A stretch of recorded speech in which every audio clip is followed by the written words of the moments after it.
Welcome to more Gran Turismo 6 Specialtatin.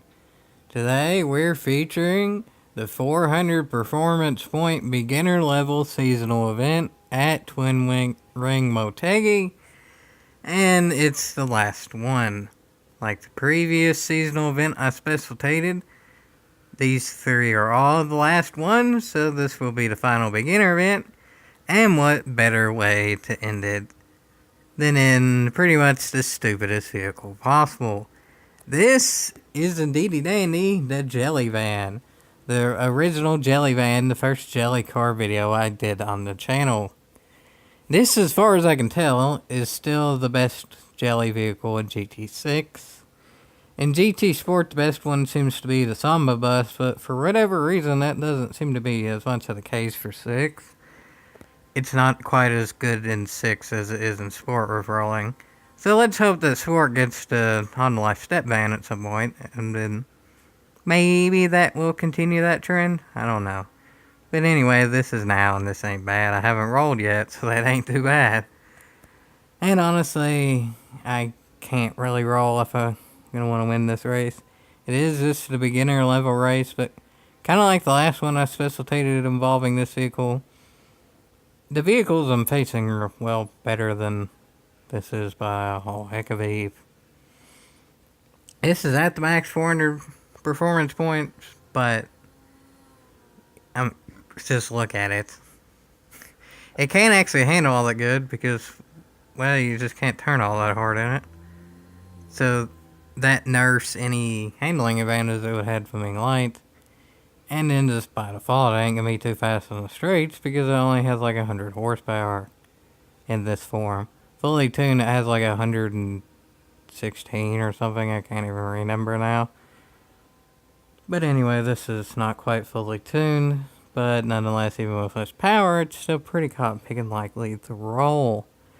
Luckily, I haven't yet, but it's still relatively early in the race.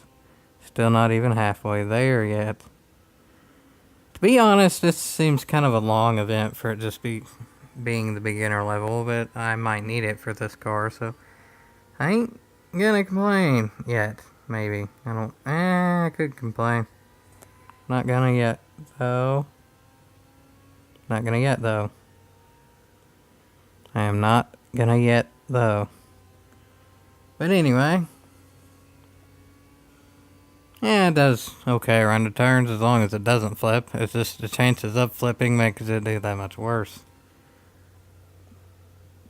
They gain a little bit back on the straights though, but honestly, I still have the fastest car in the field. It's just the fact of I'm starting way far back. Like usual, whatever.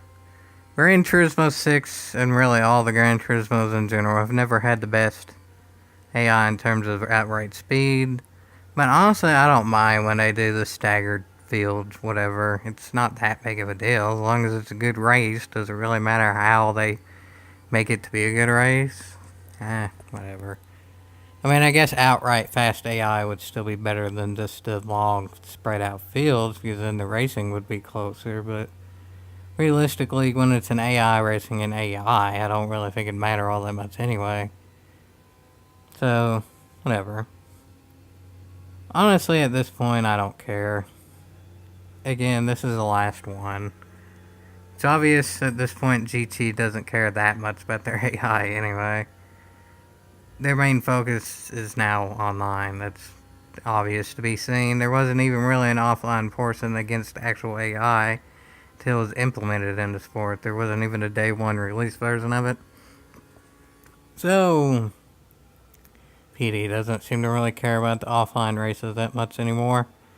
But yet, as I said in the last video, these still count as online because, I don't know, especially when they're repeated anyway. You'd think at this point when they're repeating, they could just go ahead and have them all in their own offline mode, like how there's the modes they've added in DLC, like the Senna events and Red Bull stuff, that are their own mode, but aren't online only, even though they were added with an online DLC that you had to download. Why they can't just do that with these is beyond me, but whatever. I already rolled it though, so the chances of winning this race aren't exactly the dandiest right now. But as I've kind of said in other videos, there's ways to kind of come back. I'll just say that.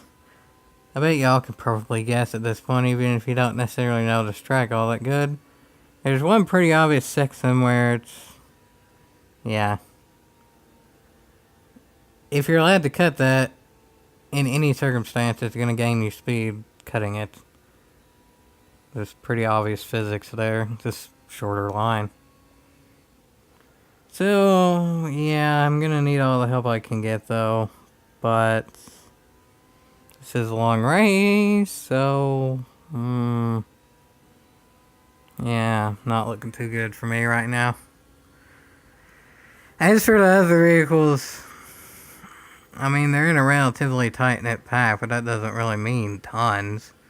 Catching and passing is different even if it's against AIs when you're in a jelly car. Is you can't really force them off the road, one, because I'm in a Honda Life step van, and two, because I'm in a Honda Life step van that can roll.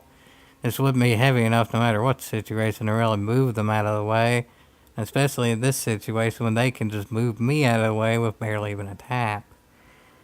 So, yeah, it's the final lap. I'm in 7th. Statistics say I have no chance because I'm not even halfway through the field yet, but yet I'm 3/4 through the race. But, just stay focused here. Not even halfway through the field. I'm now halfway through the field. Looking good right yonder. I can't really complain. Guess I could be doing worse. So, whatever. For whatever reason, a mediocre is always the answer is ahead of a Lotus Elise. That's incredibly unrealistic. But as I say that, I guess it is indeed a dandy truism that I'm 2/3 of the way through the field, 3/4 of the way through the field, 5/6 of the way through the field, and all the way through the field. Went from 7th to 1st quicker than I went from like 12th to 11th. I don't even think that's an over-exaggeration. So, maybe I'm wrong. Those AI were actually right with each other. Even though the pack was pretty spread out. Whatever. Good job, Gran Turismo. It's a repeat, but it was still fun. Whatever. Honestly, at this point, I don't think that many people do these just because the money is maxed out. So, whatever. It was fun. I was able to win in a very competitive race that came down to the very end. Like, to the very end. That was a bit closer than I wanted it to be, but all the AI actually stayed close. I came out victorious in the end. And I even got to roll it. So that's most definitely worth a yeehaw!